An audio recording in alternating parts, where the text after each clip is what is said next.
हम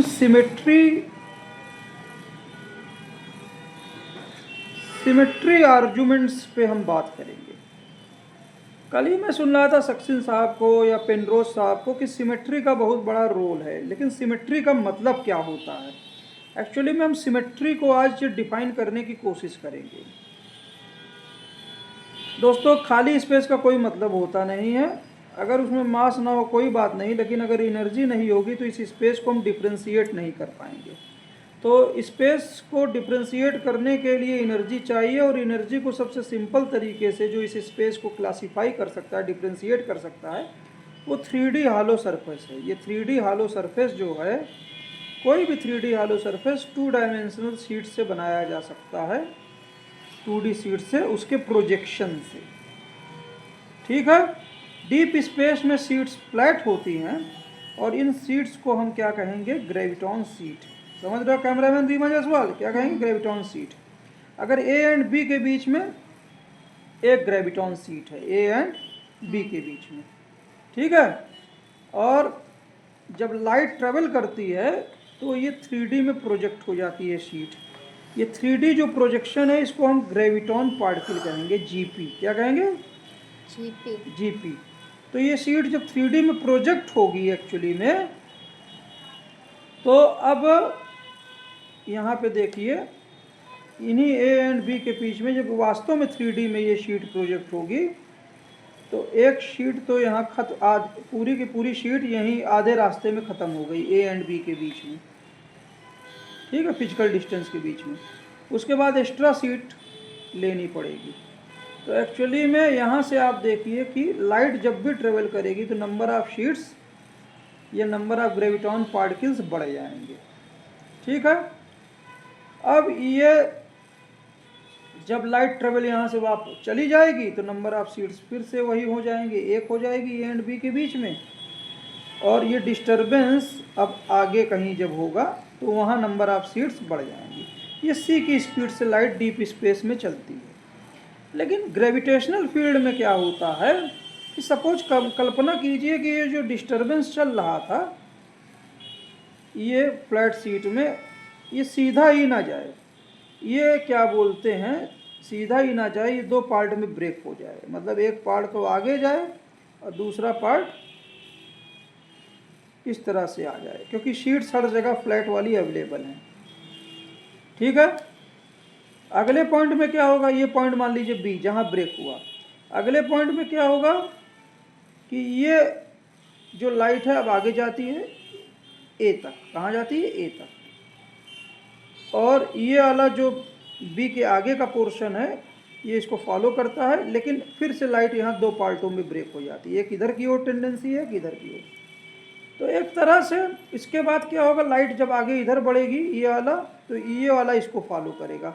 तो इन तरह से आप देखिए कि लाइट साइक्लिक वे में, और इसी तरह से फील्ड लॉक हो जाती है। अगर ये जो light as a disturbance lock है, नंबर ऑफ ग्रेविटॉन शीट्स जो मास में, ये मास बना लेते हैं सर्कुलर वे में, और ये ग्रेविटेशनल फील्ड बना लेते हैं। अगर ये सिमेट्री है, मतलब शीट्स जो एवरेज रूप में लॉक हैं, अगर ये सिमेट्रिक हैं, मतलब हर जगह on an average number of sheets वही हैं, इसी तरह से फील्ड भी सिमेट्रिक हो जाएगी। क्या हो जाएगी? फील्ड भी सिमेट्रिक हो जाएगी। तो अगर कोई मास है, सिमेट्रिक है और अपने रुका हुआ है, अपनी जगह पे है, तो उसकी फील्ड भी दोनों तरफ क्या रहेगी कैमरामैन? सिमेट्रिक। तो सिमेट्री मास में भी रहेगी, सिमेट्री फील्ड में भी रहेगी। लेकिन अगर थोड़ा भी असिमेट्री होगी ग्रेविटॉन शीट्स के अरेंजमेंट में, फील्ड में, और उसी के साथ मास में,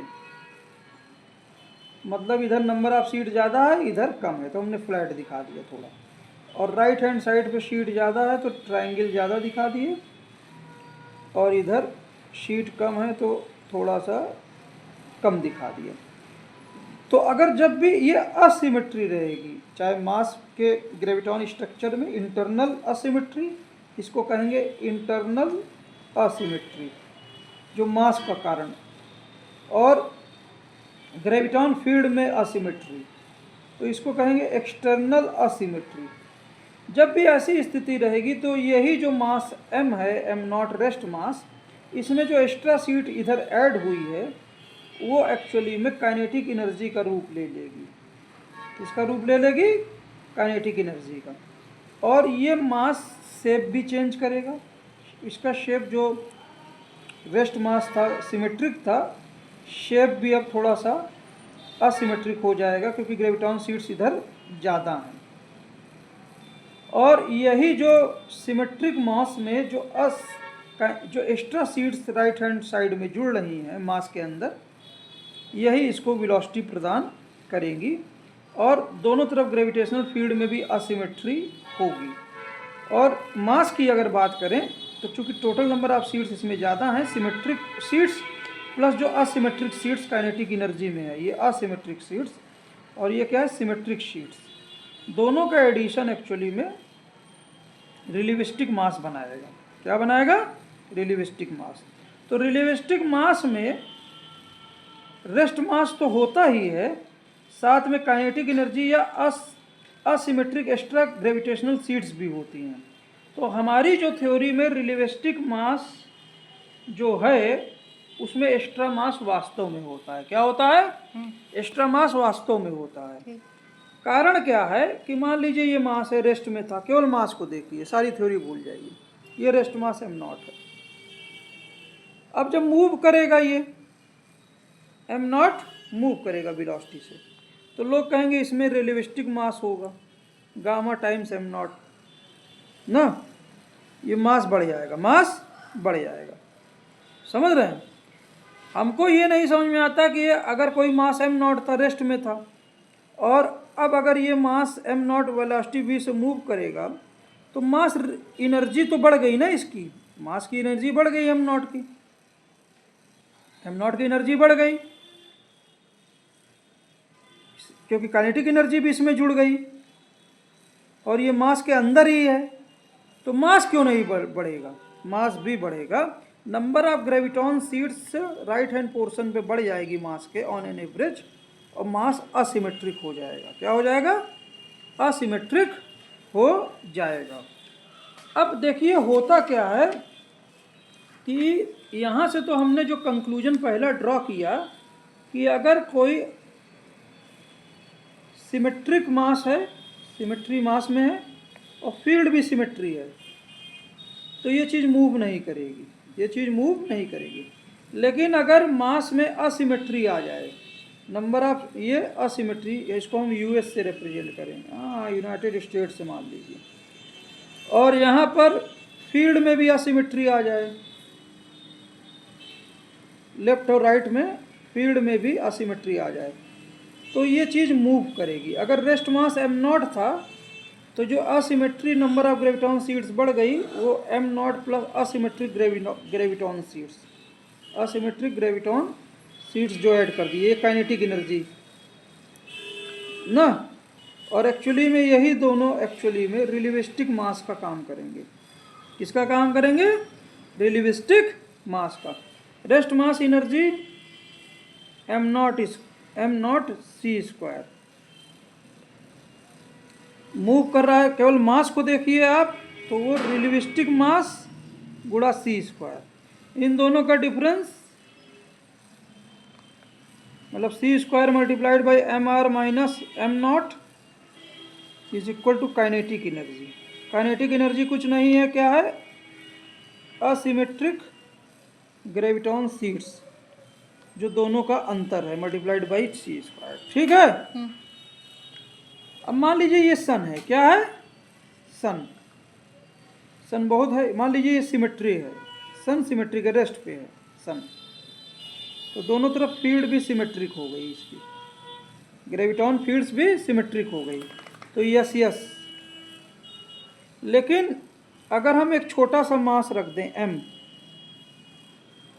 अर्थ का, और अर्थ का जो मास है बहुत इसकी तुलना में कम है, तो जो स्ट्रक्चर ग्रेविटेशनल फील्ड का स्ट्रक्चर सन डिसाइड कर रहा है। कौन डिसाइड कर रहा है? सन।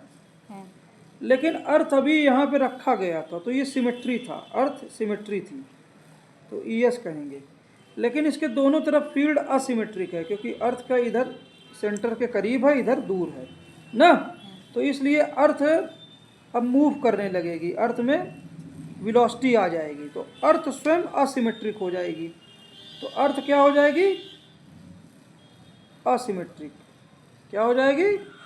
असिमेट्रिक।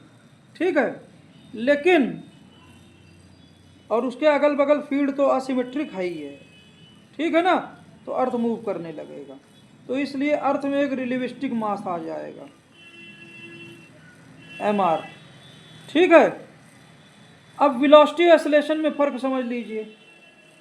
मान लीजिए कोई मास m है, ये असिमेट्रिक है और उसके बगल असिमेट्रिक फील्ड भी है।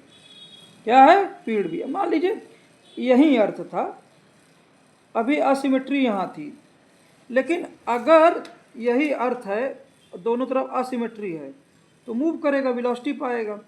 लेकिन मूवमेंट के दौरान अगर ये जो असिमेट्री है वो फिक्स है, क्या है? फिक्स है, और अर्थ की भी असिमेट्री फिक्स है, तो ये वेलोसिटी v से ही मूव करेगा, वेलोसिटी v से मूव करेगा। लेकिन मूवमेंट के दौरान, अर्थ के मूवमेंट के दौरान, जैसे यहाँ पे अगल बगल जो असिमेट्री है, जब अर्थ यहाँ पे आ जाएगी, कहाँ पे? यहाँ पर अर्थ, तो असिमेट्री दोनों तरफ नेचर बदल जाएगा। तो असिमेट्री जब अनफिक्स हो जाएगी, क्या हो जाएगी? जब असिमेट्री दोनों तरफ, असिमेट्री फील्ड की भी और असिमेट्री मास की भी, ये सब असिमेट्री की जब नॉन फिक्स होगी, क्या होगी? नॉन फिक्स होगी, तब यहाँ पे ये मूव ही नहीं करेगा अर्थ, बल्कि क्या करेगा? एसेलेरेट करेगा। क्या करेगा? एसेलेरेट करेगा। तो सिमेट्री आर्गुमेंट से हमने आज कि व्हाट इज सिमेट्री। एक्चुअली मैं लियोनार्ड सक्सेस साहब का वीडियो सुन रहा था, तो वो हमेशा सिमेट्री आर्गुमेंट हिग्स फील्ड में भी आई। हिग्स फील्ड तब बनती है, मास तब आता है जब सिमेट्री ब्रेक हो जाती है। लेकिन सिमेट्री, नेचर लव सिमेट्री, लेकिन ये सिमेट्री एक्चुअली में फिजिकली क्या है? एक्चुअली में सिमेट्री और कुछ नहीं है। अगर आप रेस्ट पे हैं तो मास और उसके अगल बगल की जो फील्ड है वो सब सिमेट्री है। क्या है? ग्रेविटॉन सीट स्ट्रक्चर मास का और अगल बगल फील्ड का सिमेट्रिक है। लेकिन अगर मास की ग्रेविटॉन स्ट्रक्चर वो असिमेट्रिक हो जाए और साथ में अगल बगल फील्ड, चूंकि एक ही अगल बगल जो फील्ड है वो भी असिमेट्रिक हो जाए, लेकिन ये जो असिमेट्री है वो फिक्स रहे, मतलब हमेशा एक जैसी दिखे, तो यहाँ पर वो मास फिक्स वेलोसिटी से मूव करेगा। आपको उसका मास बदल जाएगा, वो m0 से रिलेटिविस्टिक मास हो जाएगा, क्योंकि उसमें एक्स्ट्रा ग्रेविटेशनल सीट्स ऐड हो गई है एक साइड में, जिससे कारण वास्तव में रिलेटिविस्टिक मास एक्स्ट्रा इंक्रीज होता है। वास्तव में मास, रिलेटिविस्टिक मास के कारण काइनेटिक एनर्जी को शो करता है। रेस्ट मास में अगर रिलेटिविस्टिक मास रेस्ट मास के ऊपर का मास है जो काइनेटिक एनर्जी के रूप में दिखता है, तो एनर्जी तो मास में ही है। तो मास में अगर रेस्ट मास m0 है, अगर उसमें काइनेटिक एनर्जी जोड़ दोगे तो उसमें मास नहीं बढ़ेगा, वास्तव में मास बढ़ेगा और वो रियलिस्टिक मास में दिखता है। तो ऐसा नहीं है कि मास नहीं बढ़ेगा, ऐसा नहीं, मास नहीं बढ़ेगा। आइसोलेशन क्या होता है कि मान लीजिए कि जो मास है वो असिमेट्रिक है, उसका अगल बगल फील्ड भी, ग्रेविटेशनल फील्ड भी असिमेट्रिक है, लेकिन जो असिमेट्री है वो फिक्स नहीं है, मतलब समय के साथ वो असिमेट्री मास और फील्ड की दोनों चेंज हो रही है। समझ रहे हैं ना? रिलेटिविस्टिक अगल बगल की मिलाएंगे तो असिमेट्रिक चेंज होती जा रही है, और मास की भी, उसकी भी सिमेट्री लगातार बदल रही है। तो इस केस में आइसोलेशन आ जाएगा। क्या आ जाएगा?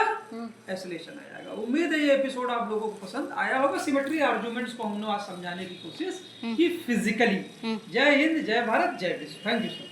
कैमरामैन रीमा जायसवाल का भी आभार। थैंक यू भाई।